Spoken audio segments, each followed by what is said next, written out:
नमस्कार साथियों, आप सभी का एक बार फिर से एक और नई जीएस की क्लास में स्वागत है। आप सभी जानते होंगे हम आपके लिए इसी तरह से क्लासेस लाते रहते हैं एंड ये रेगुलर प्रैक्टिस सेट है दोस्तों, जो कि डेली चलता है, शाम के टाइम डेली होता है 8 बजे के अप्रॉक्स। और ये 15वीं नंबर की क्लास होने वाली है, तो इससे पहले 14 क्लास हो चुकी हैं।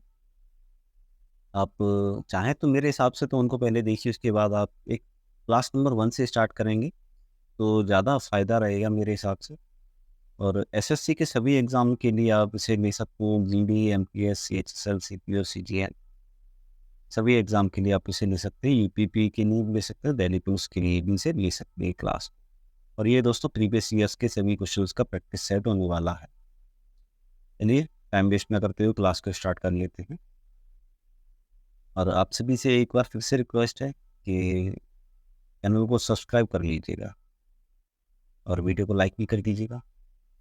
क्वेश्चन नंबर 1 की बात की जाए, प्रश्न नंबर 1 है, निम्नलिखित में से किसे भारतीय संविधान द्वारा लागू किया जा सकता है? मौलिक कर्तव्य, प्रस्तावना, मौलिक अधिकार, राज्य की नीति निर्देशक सिद्धांत। थोड़ा सा दिमाग लगाइए। दोस्तों मौलिक कर्तव्य, प्रस्तावना और राज्य के नीति निर्देशक तत्व, ये दोस्तों राज्य के जिसकी प्रस्तावना दोस्तों एक अलग है, संविधान का भाग है, उसमें जो लिखा गया है उसका पालन करना है, लेकिन उसे संविधान या मतलब लागू नहीं करवाया जा सकता किसी पर। लेकिन जो मौलिक अधिकार हैं दोस्तों, उनको हम लागू करवा सकते हैं। यदि उनका हनन होता है तो हम उसके खिलाफ केस भी कर सकते हैं, जो जो भी कर सकते हैं, मतलब उसे लागू करवा सकते हैं फोर्सफुली। इसकी जरा एनालिटिक्स की बात करें दोस्तों, हम हर प्रश्न के आगे की पॉइंट्स लेकर आते हैं कुछ, और कुछ लोग इसे स्किप कर देते हैं, लेकिन मैं उनसे कहना चाहूँगा कि प्लीज़ की पॉइंट्स को स्किप मत किया कीजिए, क्योंकि इसमें काफ़ी नए क्वेश्चंस मिल जाते हैं। भारतीय संविधान के भाग 3 के अनुच्छेद 12 से 35 तक बात कर रहे हूँ। और हाँ दोस्तों, जो इससे पहले हमने जो नागरिकता की कल बात की थी, उसकी ज़रा आप बताइए, जो अनुच्छेद थे वो कितने से कितने तक थे? कमेंट में ज़रा बताइएगा। मूल अधिकारों का उल्लेख मिलता है दोस्तों, अनुच्छेद 12 से अनुच्छेद 35 तक मौलिक अधिकारों का जो संविधान में उल्लेख मिलता है। मूल अधिकार या मौलिक अधिकारों का संविधान द्वारा लागू किया जा सकता है। जो अभी क्वेश्चन में हमने बात की थी वही बात हो रही है। अर्थात बात करें तो मौलिक अधिकारों का हनन या उच्चतम न्यायालय या उच्च न्यायालय दोनों जगह किया जा सकता है। हनन होने पर कहीं भी हम केस या कुछ भी कर सकते हैं वहां पर जाकर। प्रश्न नंबर 2, भारतीय संविधान का कौन सा भाग मूल अधिकारों से संबंधित है? दोस्तों अभी अभी हम पढ़ के आए हैं, इतना तो नहीं भूलना चाहिए मेरे हिसाब से। और आपको कमेंट में जरूर बताइएगा। एसएससी सीएचएसएल का प्रश्न है, भाग 3 इसका सही उत्तर है। थोड़ा सा एनालिटिक्स की और बात कर लें अगर, तो 12 से 35 तक है, भाग 3 है, मूल अधिकारों से संबंधित है, जैसा कि अभी हमने बात की थी। भारतीय संविधान का भाग 3 अमेरिकी संविधान की बिल ऑफ राइट्स से प्रेरित होकर लिया गया है। अर्थात जो मौलिक अधिकार हैं उनकी जो जहाँ से लिया गया है दोस्तों, जो अमेरिकी संविधान से उन्हें लिया गया, कहने का था। भारतीय संविधान द्वारा अपने नागरिकों का व्यापक मूल अधिकार प्रदान किया गया है। भाग 1 की बात करें तो संघ और उसका राज्य क्षेत्र है, जो कि हमने कल भी बात की थी। भाग 2 में नागरिकता है। भाग 4 में राज्य व नीति निर्देशक तत्व, राज्य की नीति निर्देशक तत्वों की बात की हमने भाग 4। प्रश्न नंबर 3, निम्नलिखित में से कौन सा भारतीय संविधान में उल्लिखित मौलिक अधिकार नहीं है? शायद आपको दोस्तों ये 4 ऑप्शन दिए गए हैं। मैं दोस्तों हर बार कहता हूँ कि जो नहीं वाले प्रश्न होते हैं उनमें ज़्यादातर सी मिस्टेक्स हो जाती हैं, क्योंकि लोग जल्दी जल्दी में क्वेश्चन पढ़ लेते हैं। और दोस्तों ऑप्शन 3 तो सही होते ही है चलो, तो उसमें उनकी मिस्टेक ज़्यादा हो जाती है सर। बात करें प्रश्न की ओर लौटते हुए, देखते हैं। स्वतंत्रता का अधिकार, मतदान का अधिकार, धार्मिक स्वतंत्रता का अधिकार, समानता का अधिकार। दोस्तों मतदान का अधिकार एक ऐसा अधिकार है जो भारतीय संविधान में उल्लिखित नहीं है। अर्थात मतदान का अधिकार दोस्तों, या मतदान करना एक जिम्मेदारी है हमारी। वो दोस्तों कोई अधिकार नहीं है, वो हमारी ज़िम्मेदारी है। हमें देश की सरकार बनाने में अपनी ज़िम्मेदारी में भागीदार होना चाहिए, इसलिए मतदान का अधिकार होता है और वो हमें दिया गया है दोस्तों, उसे लेना है या नहीं लेना है वो हमारे ऊपर है। लेकिन जो स्वतंत्रता का अधिकार है, धार्मिक स्वतंत्रता का अधिकार है और समानता का अधिकार, ये सभी हमें मौलिक अधिकारों में मिल जाते हैं संविधान में। मतदान का अधिकार, संविधान में जो अधिकारों की बात की गई है, उसकी बात करते हैं हम। समानता का अधिकार दोस्तों अनुच्छेद 14 से 18 तक है। स्वतंत्रता का अधिकार की बात करें तो अनुच्छेद 1922 तक है, 19 से 22 तक। शोषण के विरुद्ध अधिकार की बात करें तो 23 से 24 तक है। धर्म की स्व धर्म की स्वतंत्रता का अधिकार की बात करें तो 25 से 28 है। संस्कृति और शिक्षा संबंधी अधिकार की बात करें तो अनुच्छेद 29 से 30 तक है। संवैधानिक उपचारों का अधिकार की बात करें तो अनुच्छेद 32 में दिया गया है। उम्मीद करता हूँ आप सभी को ये क्वेश्चंस अच्छे लग रहे होंगे और आपके लिए नए भी होंगे या जानकारीपूर्ण रहे होंगे। प्रश्न नंबर 4, किस वर्ष 44वें संशोधन द्वारा संपत्ति के अधिकार को मौलिक अधिकार मूल अधिकारों की सूची से हटा दिया गया था? सीपीओ का प्रश्न है दोस्तों, ये 2023 का। 1981, 78, 73, 75। इसके सही उत्तर की ही बात करने का सीधा तो ऑप्शन नंबर 20 का सही उत्तर है। 78 में दोस्तों हटा दिया गया था 44वें संविधान संशोधन द्वारा। 1978 में संविधान संशोधन हुआ था, उसके द्वारा संपत्ति के अधिकार को हटा दिया गया था। प्रथम संविधान संशोधन 1951 में किया गया था। भारतीय संविधान संशोधन की प्रक्रिया की बात करें तो दक्षिण अफ्रीका से लिया गया है इसे, अर्थात जो दक्षिण अफ्रीका के संविधान से लिया गया है, सब संविधान में संशोधन किया जाता है प्रक्रिया। प्रश्न नंबर 5, निम्नलिखित में से किस अधिकार को 44वें संशोधन द्वारा अधिनियम द्वारा मूल अधिकारों की सूची से हटा दिया गया? ये तो दोस्तों एक ही प्रश्न हो गया, चौथा प्रश्न था जो ये संपत्ति के अधिकार की बात हो रही है। ये भी सीपीओ का प्रश्न है। 1978 में 44वें संविधान संशोधन द्वारा इसे किया गया था और इस संविधान संशोधन में संपत्ति का अधिकार एक कानूनी अधिकार बना दिया गया था। समानता का अधिकार अनुच्छेद 14 से 18 तक है। धार्मिक स्वतंत्रता के अधिकार की बात करें तो अनुच्छेद 25 से 28 तक।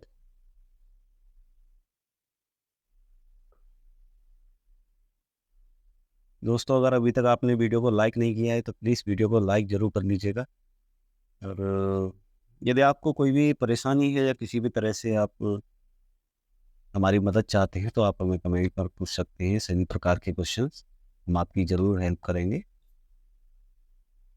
और आपसे उम्मीद यही करते हैं कि आप भी हमें सपोर्ट करेंगे। क्वेश्चन नंबर 6 दोस्तों, क्वेश्चन नंबर 6 की ओर आते हैं तो बहुत ही ज़्यादा सिंपल क्वेश्चन है दोस्तों, इससे ज़्यादा सिंपल क्वेश्चन नहीं हो सकता मेरे हिसाब से। गौतम बुद्ध का जन्म कब हुआ था? इसका सीधा सा उत्तर मेरे हिसाब से तो सभी ने दे भी दिया होगा, 563 ईसा पूर्व की बात कर रहे हैं। और इसके दोस्तों डिटेल्स में अगर बात करें, गौतम बुद्ध का जन्म 563 ईसा पूर्व में कपिल वस्तु के निकट लुम्बिनी में हुआ था। हमने दोस्तों शायद कल की जो क्लास हुई थी या प्रैक्टिस सेट हुआ था उसमें हमने सभी टॉपिक्स की बात की थी और आज फिर से कर लेते हैं, जो लोग कल नहीं आए थे उनके लिए बात कर लेते हैं। इनके पिता का नाम दोस्तों सिद्धोधन था, माता का नाम महामाया देवी था। इनके पिता शाक्य गणराज्य से थे तथा माता को कोलीय गणराज्य से थी। उस समय दोस्तों गणराज्य चला करते थे, राज्य नहीं थे। गौतम बुद्ध का अन्य नाम शाक्य मुनि तथा शाक्य मुनि एवं तथागत के भी है, ये दो नाम हैं इनके, इस नाम से भी जाने जाते हैं। इनकी मृत्यु की बात करें तो 483 ईसा पूर्व हुई थी। जो लोग दोस्तों नए नए तैयारी कर रहे होंगे वो सोच रहे होंगे कि जन्म 563 में हुआ था और मृत्यु 483 में वापस कैसे चली गई। दोस्तों ये लिखा है दोस्तों ईसा पूर्व। ईसा पूर्व दोस्तों जो होता है वो समय कम होता जाता है और एक समय ऐसा आता है जब ये 0 हो जाता है, फिर उसके बाद ईसवी शुरू हो जाती है। तो ईसा मसीह के जन्म के उसे रिलेट करते हैं उससे। प्रश्न नंबर 7, बुद्ध चरित्र की बात हो रही है। बुद्ध चरित्र, सोदरानंद और सारपुत्र, ये प्रकरण जो भी हैं रचनाकार इसके कौन है? नागसेन, अश्वघोष, नागार्जुन, वसुबंध। इसका सही उत्तर है ऑप्शन नंबर बी, अश्वघोष की बात हो रही है यहाँ पर। ये दोस्तों हमने अभी भी प्रश्न में पढ़ा था, अश्वघोष के द्वारा रचित हैं ये। कुछ प्रमुख गद्य एवं उनके रचनाकारों की बात कर लेते हैं।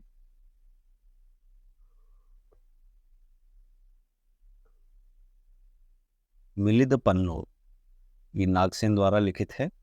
और माध्यमिक सूत्र की बात करें अगर, तो ये नागार्जुन द्वारा लिखित है। सॉरी दोस्तों, ये नागसेन द्वारा है मिलिंद पन्नो, और माध्यमिक सूत्र नागार्जुन द्वारा लिखित है। अभिधम्म कोश की अगर बात करें तो वसुबंध द्वारा लिखित है। और विशुद्धि गम्न सॉरी विशुद्धि मग्न की बात करें तो बुद्धघोष द्वारा लिखित है। प्रश्न नंबर 8, बौद्ध संघ में स्त्रियों के प्रवेश की शुरुआत कहाँ हुई थी? बात करें श्रावस्ती, वैशाली, कुशीनगर, राजगढ़। इसके सही उत्तर की बात कर लें तो ऑप्शन नंबर 20 का सही उत्तर है, वैशाली में हुई थी ये। और इसके डिटेल्स की अगर बात करें तो गौतम बुद्ध ने अपने प्रिय शिष्य आनंद के कहने पर वैशाली में स्त्रियों को भिक्षुणी के रूप में प्रवेश देना प्रारंभ किया था। संघ में प्रवेश पाने वाली प्रथम महिला महाप्रजापति गौतमी थी। त्रिपिटक की बात कर रहे हैं हम, जो कि बहुत दोस्तों एक प्रश्न ये भी है, ये प्रश्न सीधा सीधा आ जाता है, त्रिपिटक किस धर्म से संबंधित है? तो उसका उत्तर होता है बौद्ध धर्म। ये महत्वपूर्ण ग्रंथ होते हैं जो बौद्ध धर्म से संबंधित होते हैं, त्रिपिटक। और इसकी अगर बात कर लें तो इसमें दोस्तों विनय पिटक, अभिधम्म पिटक और सुत्त पिटक, 3 पिटक होते हैं, और ये बौद्ध धर्म से संबंधित है। क्वेश्चन नंबर 9, बुद्ध से संबंधित बात हो रही है। बुद्ध डैश नामक एक छोटे से गणराज्य के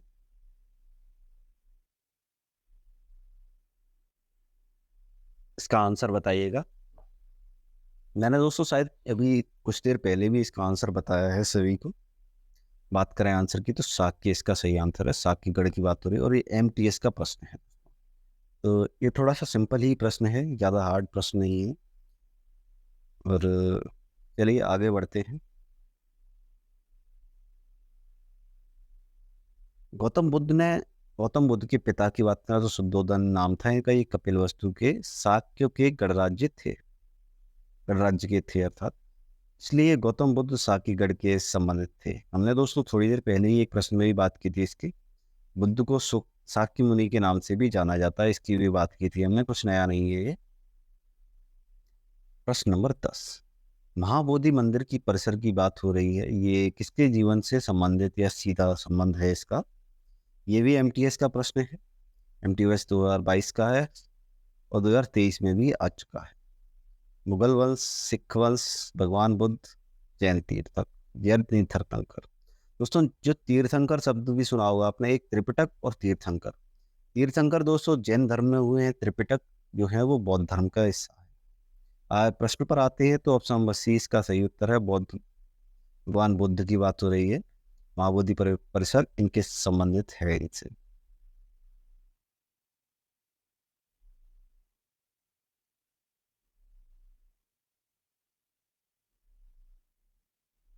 थोड़ी सी डिटेल में अगर बात करें, महाबोधि मंदिर है जो बोध गया बिहार में स्थित है। महाबोधि मंदिर परिसर का भगवान बुद्ध के जीवन से सीधा संबंध है। दोस्तों बोध गया बिहार में स्थित है महाबोधि मंदिर। ये भी एक फेमस क्वेश्चन है जो परीक्षाओं में ज़्यादातर घूमता रहता है। महाबोधि मंदिर का वर्ष 2002 में यूनेस्को के विश्व धरोहर स्थल में घोषित किया गया था अर्थात इसे। अगला प्रश्न है प्रश्न नंबर 11। 11 नंबर प्रश्न की बात करें तो लेटेराइट मृदा के संदर्भ में है ये।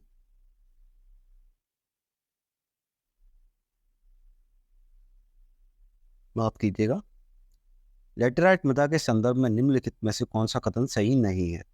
दोस्तों इन प्रश्नों को काफ़ी ध्यान से पढ़ना होता है। मैं हर बार कहता हूँ, ये जब भी ऐसा प्रश्न आता है तब मैं हर बार बताता हूँ, जो नहीं शब्द होता है इसे थोड़ा ध्यान से पढ़ना पड़ता है। क्योंकि दोस्तों अगर आपने नहीं को छोड़ दिया तो दोस्तों फिर 3 ऑप्शन सही होते हैं, प्रश्न जो आंसर होते हैं उसमें, तो उसमें से कोई ना कोई एक आपको पता जरूर होगा। चलिए आंसर की ओर आते हैं। इसमें दोस्तों फालतू में कंफ्यूज, चलिए पढ़ लेते हैं एक बार चारों प्रश्न, चारों उत्तरों को। लेटराइट मृदा उच्च तापमान और भारी वर्षा के क्षेत्रों में विकसित होती है। ये एकदम सही बात है। तमिलनाडु, आंध्र प्रदेश, केरल में काजू जैसे वृक्ष जैसे फसलों के लिए लाल लेटराइट मृदा अधिक उपयुक्त है।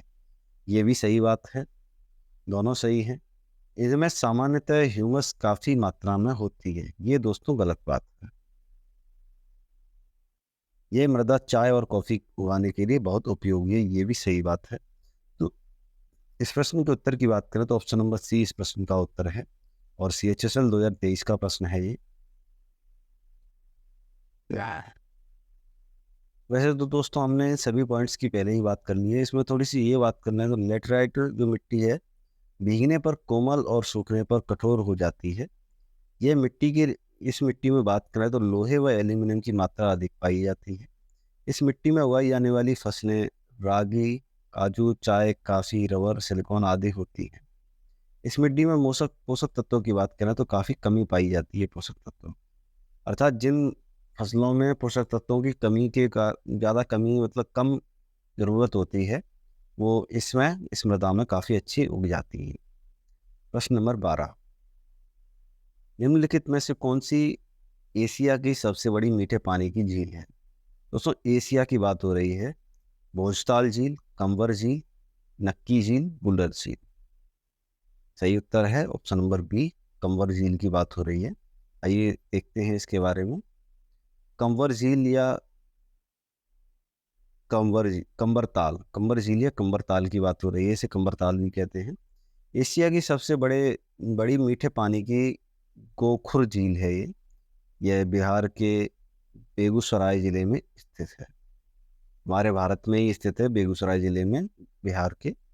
गंडक नदी के मार्ग परिवर्तन या विसर्पण के चलते एक इसे गोखुर झील का नाम माफ कीजिएगा, गंडक नदी के मार्ग निर्माण परिवर्तन या विसर्पण के चलते इस गोखुर झील का निर्माण हुआ है। दोस्तों एक शब्द आया है विसर्पण, इसकी हमने लास्ट क्लास में बात की थी, तो इसकी जरा बताइएगा कमेंट्स में कि इसे क्या कहते हैं, क्या होता है ये। इस झील को वर्ष 2020 में रामसर स्थल के रूप में घोषित किया गया था और यह झील बिहार का पहला रामसर स्थल भी है। उम्मीद करते हैं आपको काफी क्वेश्चंस पता चल गए होंगे ऑप्शन से। प्रश्न नंबर 13, महासागरीय धाराओं के संदर्भ में निम्नलिखित में से कौन सा कथन सही है? दोस्तों यहाँ आपको 3 ऑप्शन गलत मिलेंगे लेकिन एक ऑप्शन सही मिलेगा। तो यहाँ पर सीधे एक ऑप्शन की ही बात करेंगे तो इसका सही उत्तर है ऑप्शन नंबर ए। जिस स्थान पर गर्म या शीत जलधाराएं मिलती हैं वह स्थान विश्व भर में सर्वोत्तम मत्स्य क्षेत्र माना जाता है।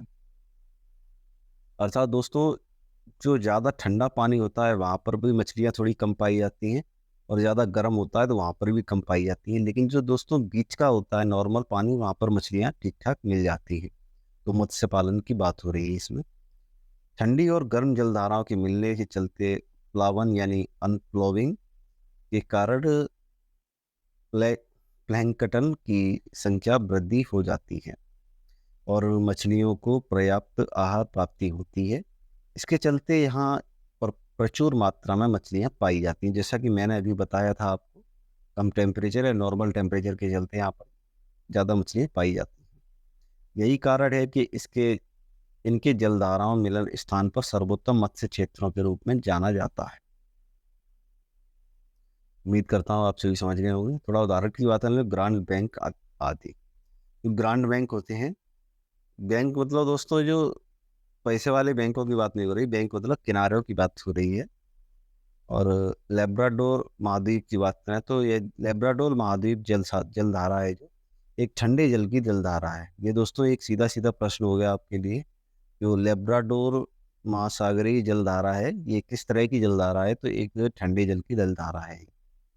शीत महासागरीय जलधाराएं की बात करें तो उच्च अक्षांश से निम्न अक्षांशों की ओर बहती हैं, जबकि गर्म जलधाराओं की बात करें तो निम्न अक्षांशों से उच्च अक्षांशों की ओर बहती हैं। प्रश्न नंबर 14, उत्तरी ध्रुव वृत्त की जो उत्तरी ध्रुव के बीच के क्षेत्र को क्या कहा जाता है? अर्थात उत्तरी ध्रुव वृत्त और उत्तरी ध्रुव के बीच का जो क्षेत्र है उसको क्या कहते हैं? उष्णकटिबंधीय, उत्तरी शीतोष्ण कटिबंधीय, दक्षिणी शीतोष्ण कटिबंधीय और शीत कटिबंधीय कटिबंध। इसका सही उत्तर है डी, शीत कटिबंध की बात हो रही है। ये आगे बढ़ते हैं। शीत कटिबंध क्षेत्र की बात करें तो इसका अक्षांशीय विस्तार उत्तरी और दक्षिणी गोलार्ध से लगभग 66 डिग्री से लेकर 90 डिग्री तक होता है। अर्थात उत्तरी अक्षांश पर भी 66 से 90 और दक्षिणी अक्षांश में भी 66 से 90 डिग्री। उत्तरी गोलार्ध में उत्तरी ध्रुव और आर्कटिक जो व्रत है के बीच स्थित क्षेत्र होते हैं वो शीत कटिबंध क्षेत्र कहलाता है। दक्षिणी गोलार्ध में दक्षिणी ध्रुव और अंटार्कटिक व्रत है, इसके बीच का जो क्षेत्र है उसे शीत कटिबंध कहा जाता है। अर्थात शीत कटिबंध आप समझ गए होंगे, मैंने बताया था 66 से 90 उत्तर में और 66 से 90 ही दक्षिण में। प्रश्न नंबर 15, निम्नलिखित में से कौन सी जल संधि जावा सागर या हिंद महासागर के बीच स्थित है? CHSL का प्रश्न है दोस्तों। ये आप देख पा रहे होंगे, इस तरह से हमने हर प्रश्न के नीचे एक टैग लगा रखा है, कौन से ईयर में, कौन से साल में, कौन से एग्जाम में प्रश्न पूछा गया है। मलक्का, सुंडा, पाक, कोक।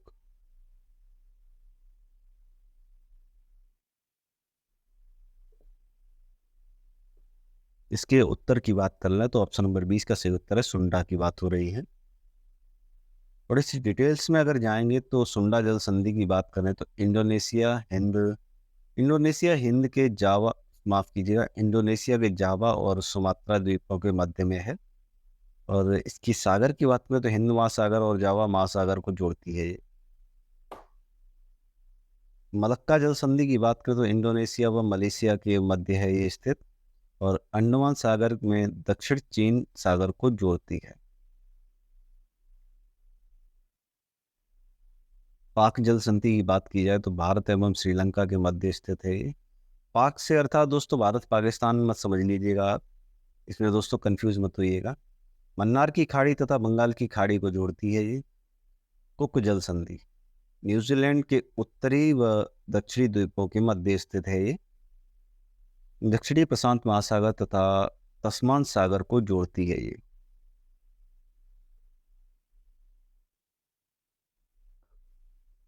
प्रश्न नंबर 16, प्रश्न नंबर 16 ना आप देख पा रहे होंगे दोस्तों, इस पे एक टैग लगा हुआ है। टैग दोस्तों किसका है, आप किस एग्जाम का है वो भी समझ गए होंगे मेरे हिसाब से। और अब बात कर लें अगर तो चलिए प्रश्नों को पढ़ लेते हैं। 1950 से 1990 की अवधि के दौरान GDP में कृषि का आनुपातिक योगदान उल्लेखनीय रूप से स्थिर रहा था, बढ़ा था, घटा था, दोगुना हुआ था। 50 से 90 की बात हो रही है और ये CGL का प्रश्न है, तो 2022 का प्रश्न, ज़्यादा पुराना भी नहीं है। बात करें उत्तर की तो ऑप्शन नंबर C इसका सही उत्तर है, घटा था दोस्तों। इसकी डिटेल्स में अगर थोड़ी सी बात कर लें तो भारत में 1950 से 51 और 90 से 51 की अवधि में मध्य कृषि द्वारा योगदान किए गए सकल घरेलू उत्पाद के अनुपात की गिरावट आई थी। मैं बता दिया था, अभी प्रश्न में भी इसी की बात की थी। प्रश्न नंबर 17 की बात हो रही। दोस्तों हम ज़्यादातर जो इकोनॉमिक्स के प्रश्न हैं वो हम CGL लेवल के ही लेके आते हैं, आपने कुछ दिनों से नोटिस भी किया होगा ये चीज़। भारत सरकार की कौन सी संस्था कारक लागत पर बाजार मूल्य पर सकल घरेलू उत्पाद रिपोर्ट जारी करती है? नीति आयोग, भारतीय रिजर्व बैंक, राष्ट्रीय सांख्यिकी कार्यालय, भारतीय नमूना सर्वेक्षण विकास। इसका उत्तर है सी ऑप्शन, राष्ट्रीय सांख्यिकी कार्यालय की बात हो रही है। इसकी डिटेल्स में थोड़ी सी बात कर लें तो राष्ट्रीय सांख्यिकी कार्यालय, राष्ट्रीय नमूना सर्वेक्षण कार्यालय, सांख्यिकी कार्यालय या नमूना सर्वेक्षण कार्यालय दोनों एक ही बात है। NSSO इसकी शॉर्ट फॉर्म है। 1950 में स्थापित किया गया था इसे और 2019 में राष्ट्रीय सांख्यिकी कार्यालय NSO बनाने के लिए सांख्यिकी और कार्यक्रम कार्यान्वयन मंत्रालय के तहत केंद्रीय सांख्यिकी कार्यालय 1951 में स्थापित था और CSO के साथ विलय कर दिया गया था। उम्मीद करता हूँ आप समझ गए होंगे ये, और नहीं समझिए तो एक बार फिर से पढ़ लीजिएगा। फिर भी नहीं समझ में आए तो कृपया एक बार कमेंट कर दीजिएगा, फिर हम दोबारा समझा देंगे। निम्नलिखित में से कौन सा राष्ट्रीय आय समिति के अध्यक्ष थे? PC Mahalanobis, B R Ambedkar, doctor R D R Gadgil और वी के आर वी राव। ये भी सीजीएल का प्रश्न है, एसएससी सीजीएल 2022 का प्रश्न है। इसके सही उत्तर की बात करें तो ऑप्शन नंबर ए इसका सही उत्तर है, पीसी महालनोबिस। राष्ट्रीय आय समिति के अध्यक्ष थे ये। 1949 में भारत के राष्ट्रीय आय की गणना करें तो प्रथम आधिकारिक प्रयास राष्ट्रीय आय समिति द्वारा किया गया था। इसके अध्यक्ष पीसी महालनोबिस थे। निम्नलिखित के अन्य सदस्य R C Desai, D R Gadgil और वी के आर राव थे। अर्थात जो ऑप्शन में दिए गए हैं वो सभी इसी के सदस्य थे, 4 सदस्य थे ये। प्रश्न नंबर प्रश्न नंबर 19 की बात हो रही है। निम्नलिखित में से कौन भारत का पहला कागज रहित पेपरलेस बजट है? अर्थात दोस्तों कौन सा जो किस साल का बजट की बात हो रही है? केंद्रीय बजट 2019 18-19 या 20-21 या 21-22 या फिर 19-20? उम्मीद करता हूँ इसके प्रश्न के उत्तर तो मैं सभी लोगों से उम्मीद करता हूँ देने की। नहीं आता है तो चलिए बात कर लेते हैं। ऑप्शन नंबर सी इसका सही उत्तर है। 21-22 में जो बजट पेश किया गया था वो पेपरलेस बजट था। डिटेल्स की बात करें थोड़ी सी की पॉइंट्स की, तो केंद्रीय बजट 2021-22 की बात कर रहे हैं हम। भारत का पहला कागज रहित बजट था। 1 फरवरी 2021 को वित्त मंत्री निर्मला सीतारमण ने पहला पेपरलेस बजट पेश किया था। यह भारत में चल रहे कोविड-19 महामारी के कारण प्रस्तुत किया गया था। ये भी दोस्तों आपको एक और बात बता दें कि जो बजट पेश किया जाता है कुछ विभिन्न कारणों के चलते भले ही डिले हो जाए या लेट हो जाए, लेकिन दोस्तों फरवरी में ही या 1 फरवरी के ही पर हर एक साल इसे पेश किया जाता है बजट को। अनुच्छेद 112 केंद्रीय बजट के बारे में संदर्भित है। अनुच्छेद 112 की बात हो रही है, केंद्रीय बजट से संबंधित है ये अनुच्छेद। अनुच्छेद 202 की बात करें तो राज्य के बजट के बारे में वर्णित करता है। अर्थात 202 में राज्य के बजट की बात की गई है। ये भी दोस्तों अगेन सीजीएल का ही प्रश्न है, 20 नंबर प्रश्न है, आज की क्लास का लास्ट प्रश्न है। भारत के सकल घरेलू उत्पाद यानी जीडीपी की बात हो रही है। जीडीपी का मूल्य पीबीआई द्वारा कैश से प्रकाशित किया जाता है? येन, युआन, रुपया, डॉलर? दोस्तों ये तो बच्चे को पता होना चाहिए क्योंकि ये बिल्कुल छोटे लेवल का प्रश्न है, लेकिन आप देख पा रहे हो ये भी दोस्तों सीजीएल में पूछा हुआ प्रश्न है। 2022 में पूछा गया था, 12 अप्रैल 2022। आप जाकर चेक भी कर सकते हैं अगर आप चेक करना चाहें तो। और इसका आंसर है रुपया। जो भारत की लोग हैं वो जानते होंगे कि भारत की करेंसी है वो रुपया है। पीबीआई भारतीय रुपये में जीडीपी के मूल्य को प्रकाशित करती है। पीबीआई प्रेस इंफॉर्मेशन ब्यूरो की बात हो रही है। अर्थात पीबीआई की फुल फॉर्म है प्रेस इंफॉर्मेशन ब्यूरो। और पत्र सूचना कार्यालय, इसकी जो हिंदी में फुल फॉर्म है वो ये है, पत्र सूचना कार्यालय या प्रेस इंफॉर्मेशन ब्यूरो। और उम्मीद करते हैं कि सभी को आज का जो सेशन है ये आज की जो प्रैक्टिस सेट है वो पसंद आया होगा। और जो क्वेश्चंस हम लेकर आए हैं उम्मीद करता हूँ सभी को अच्छे लगे होंगे या सभी को